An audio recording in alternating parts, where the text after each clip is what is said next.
What's good, Internet? My name is Attack Slug. Welcome back to the road to WrestleMania for John Cena in SmackDown vs. Raw 2011. And as Legacy said, go talk to Steph. So let us knock on the door here. Or not. Legacy said go talk to Steph.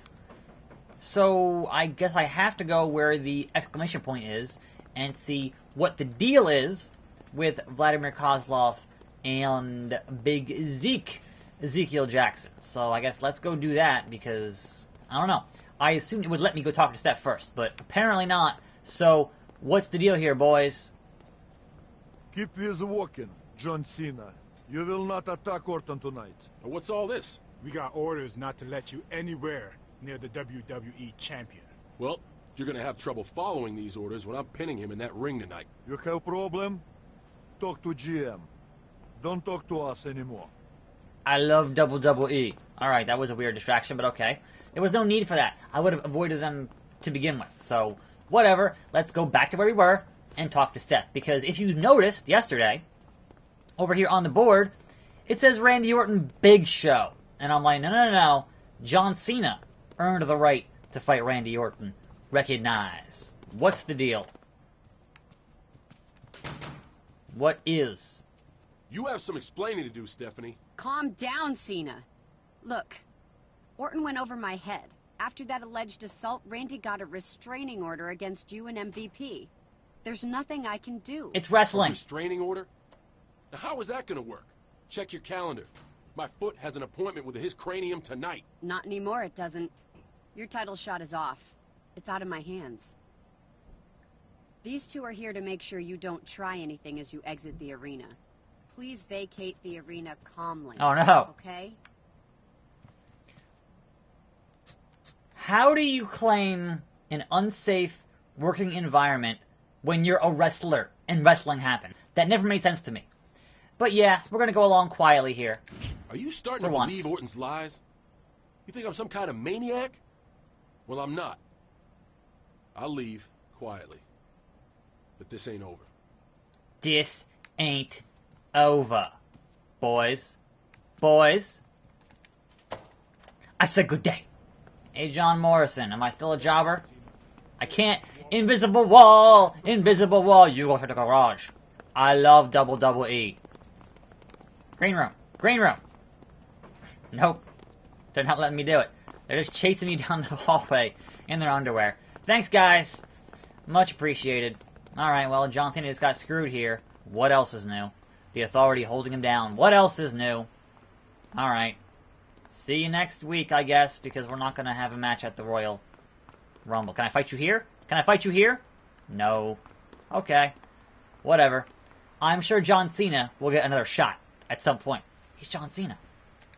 Look, Cena, you can't beat Randy. He's just too smart. And he asked us to leave you this reminder. Oh, I gotta fight you anyway. Alright. Anyway, welcome to a fine... What is today? Wednesday? Yes, Wednesday. I watched SmackDown this morning, so it is definitely Wednesday. And there are things to discuss from SmackDown. But before that, I guess a minor update on one Big Cass. Apparently he's been limping around backstage, and I'm like, well, either he's trying to work the boys, which is never a smart idea as a wrestler, or he knows there are always moles backstage, and he's trying to work the dirt sheets, which is obviously a lot smarter of a decision. So I foresee the fact that when we have Daniel Bryan and Samoa Joe next week, which I am super hyped for, that Big Cass will interfere somehow. Because if he was actually hurt, they wouldn't even bother to show him on TV.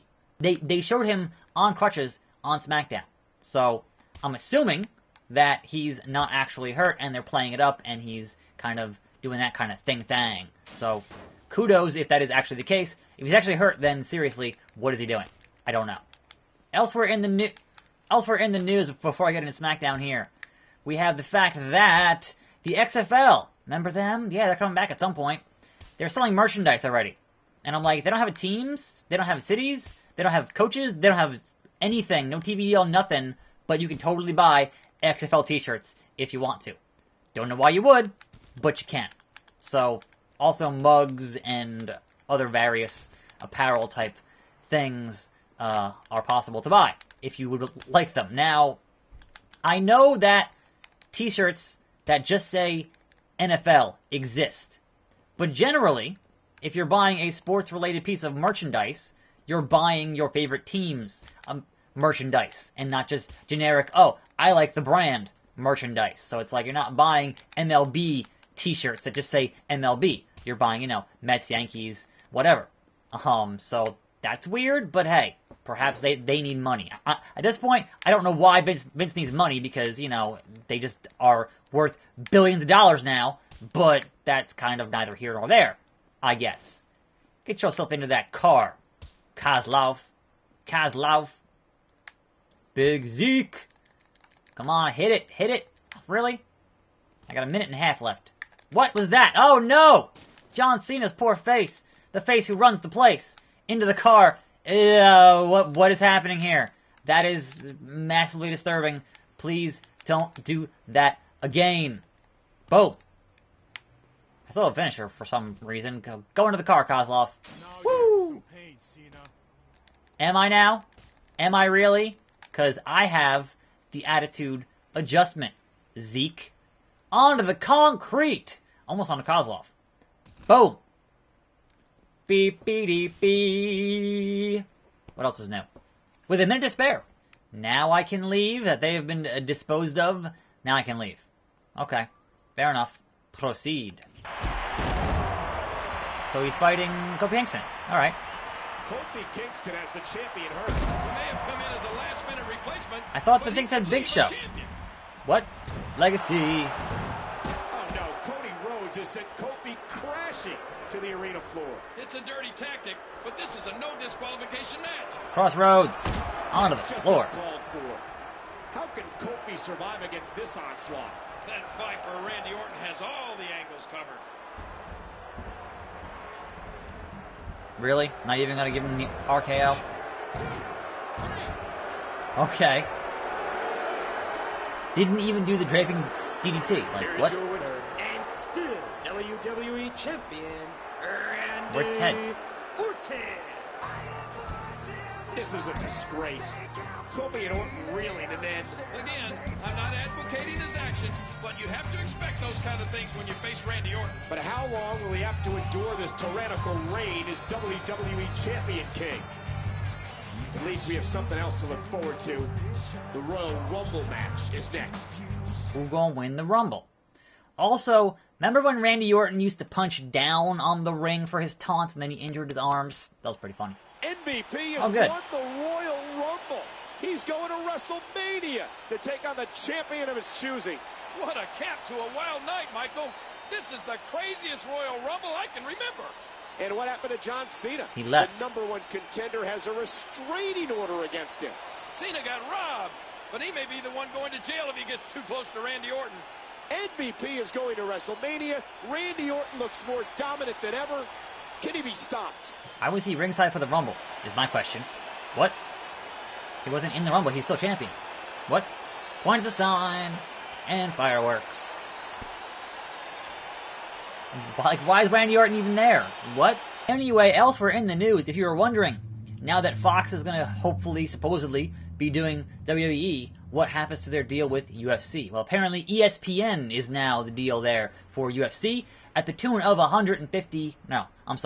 300 million per year for a 5-year deal for a $1.5 billion deal. So, there's that. Brooklyn. Hey yo, losers, go that way. See ya. But then why are you standing... What? Okay. Fair enough. Ladies and gentlemen, Raw has returned to Memphis, Tennessee. Mr. And we are one night removed from the Royal Rumble, which saw MVP emerge victorious. And if there's one thing they love in Memphis, it's the man sitting next to me. MVP outlasted 29 other competitors to win the Royal Rumble match. After Randy Orton seemingly got rid of John Cena and slithered his way to a win over Kofi Kingston, he's got someone else banging on his door. It's turning into quite a complicated title situation. I'm sure we'll learn more about it tonight. We'll also find out the first qualifier for the Elimination Chamber. But why was the Big Show on the whiteboard? That's the question I have. Anyway, hello, Mickey James, Biscuit Butt. Anyway, moving on to SmackDown. Hey, MVP. MVP, congratulations on winning the Royal Rumble, man. I caught the end of the pay-per-view at the hotel. Yo, I saw what they did to you. Stealing your title shot, escorting you out. Man, that wasn't right. That coward Orton can't run forever. I'll get my championship match. Maybe you won't have to wait so long to get some gold around your waist, Cena. I got an offer to take on the Unified Tag Team Champions on SmackDown, and I could use a partner. It's a non-title match, but I still figured you might be interested. You know it. I need to blow off some steam anyway.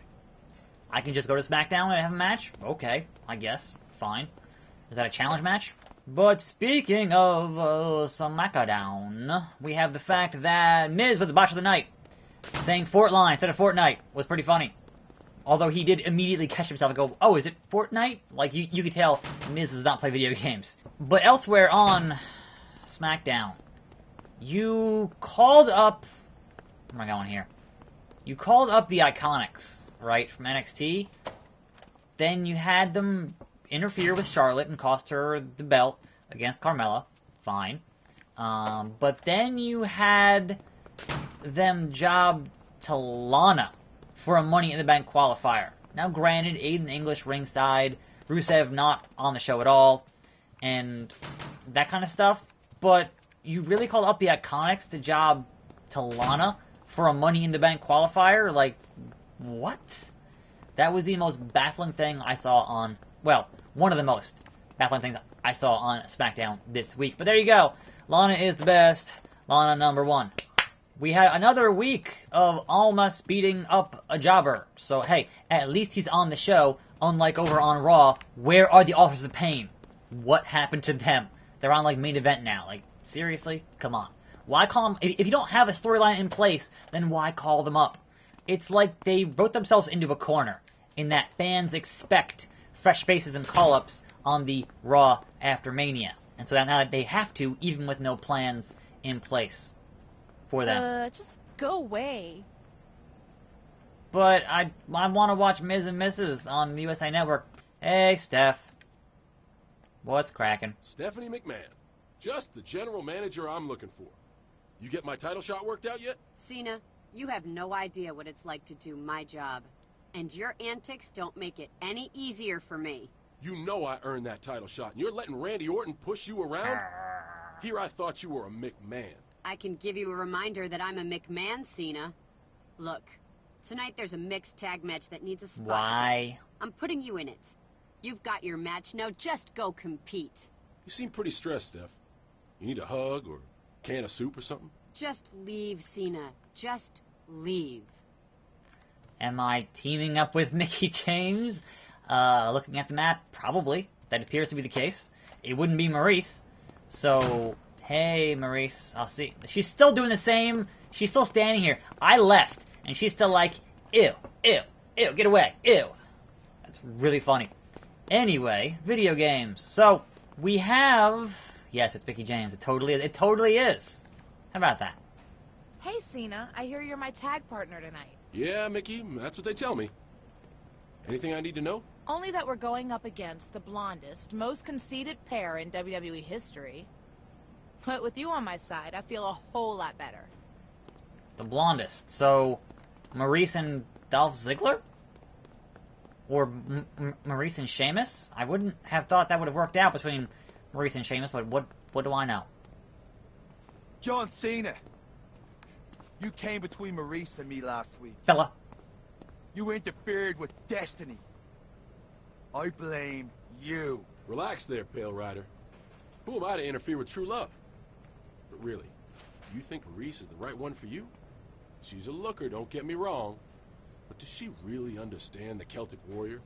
The man behind the mayhem? Because that's what's important. You may be right, Cena. I'll let you go. This time. Well, alright then, Mr. Sheamus. What is on the card here? Oh yeah, I called it. Maurice and Ziggler. The blonde and the blonde. So, Kid and Hart, Morrison, Kofi, Finlay, Henry, Big Show, Kozlov, and then HBK versus DiBiase and Rhodes. So, sucks to be him. Anyway, we have the stipulation for Nakamura AJ Styles one more time, and it is a last man standing match. And I'm like, but that doesn't make... Look, I understand how you might come to that conclusion, right? But consider the ending of their Backlash match, where both men could not answer a standing 10 count. So we've already proven they could both lose a last man standing match. So why is that the match that you book? Like, I don't get that. Should have been called Balls Count Anywhere. Anyway, speaking of call-ups here that haven't even been on the show yet, SmackDown called up Sanity. They played video packages, and where are they? I'm hoping they're waiting for a good story, perhaps starting over at Money in the Bank, perhaps. Anyway, elsewhere, the Good Brothers qualify to fight the Bludgeon Brothers. It is the Brothers versus Brothers at Money in the Bank for the SmackDown Tag Team titles, and at least we know that one pair of tag titles will be on the show at Money in the Bank. So, where are Bray and Matt? Who knows?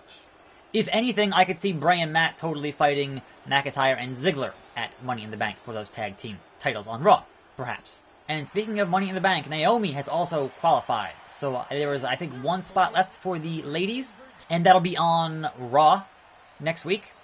And then, obviously, given the outcome of the match between Jeff Hardy and Daniel Bryan, and Bryan wins, he fights Joe next week for that last spot in the men's side of Money in the Bank. So, could be interesting.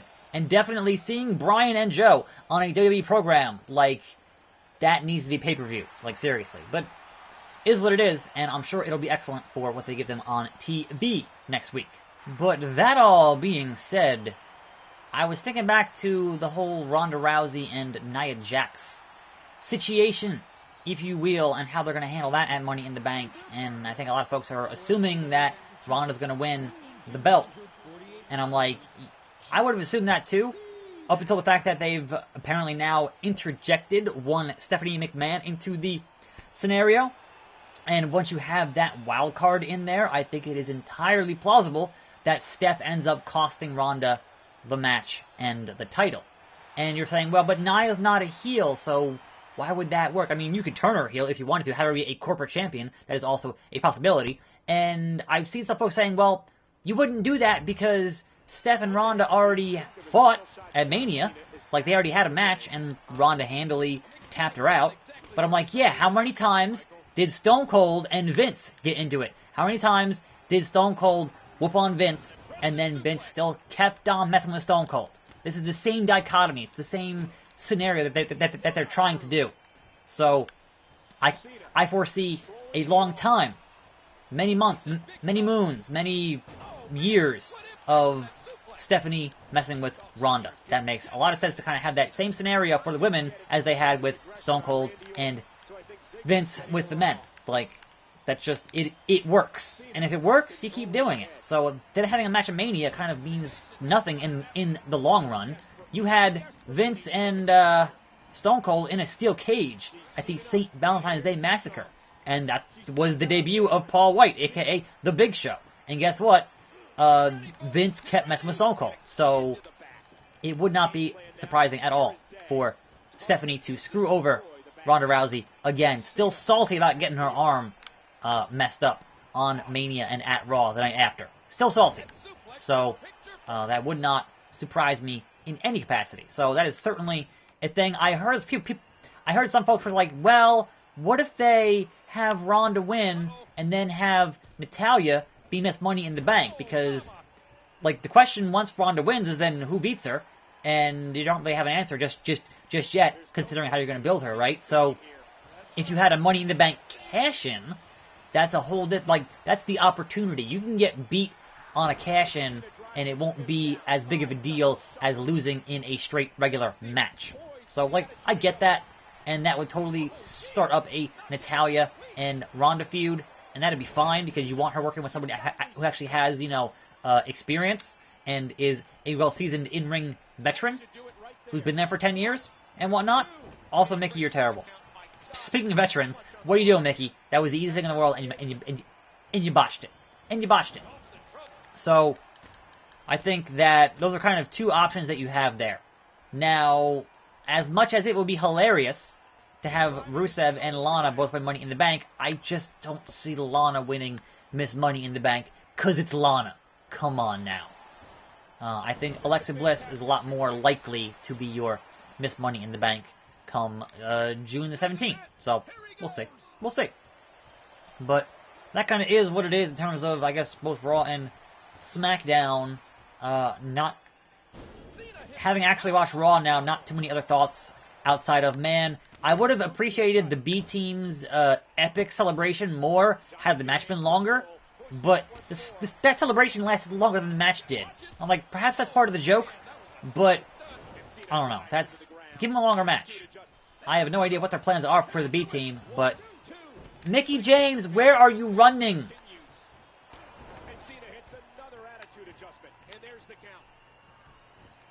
Come on. 1, 2, 3. Finally. Like 15 attitude adjustments later. Won that match. Cena and Mickie turn back their platinum opponents. But the real story here, Michael, is why Cena was just dropped in this match in the first place. I'm sure Stephanie has her reasons. She's not one to just make rash decisions. But Cena wants Orton, and I think all the WWE Universe wants to see it happen. Oh, this is totally a challenge. I have to fight this challenge match. Oh, I'm busy here for half an hour already, you guys. Come on. Come on. Another freaking tag team match. Are you kidding me? Man, his head just bounced off the floor there. He's going for the pin. 1, 2. That was way faster. The whole is as great as the sum of its parts. Cena and MVP pick up the win. Up until now, Truth and Consequences has looked unstoppable. This isn't going to sit well with these two. Will Cena and MVP keep rolling, or was this a one-night-only pairing? Anyway, that's going to do it. I'm Attack Slug. Thanks for watching. More videos every day. See you next time right here on this channel. And I'm out.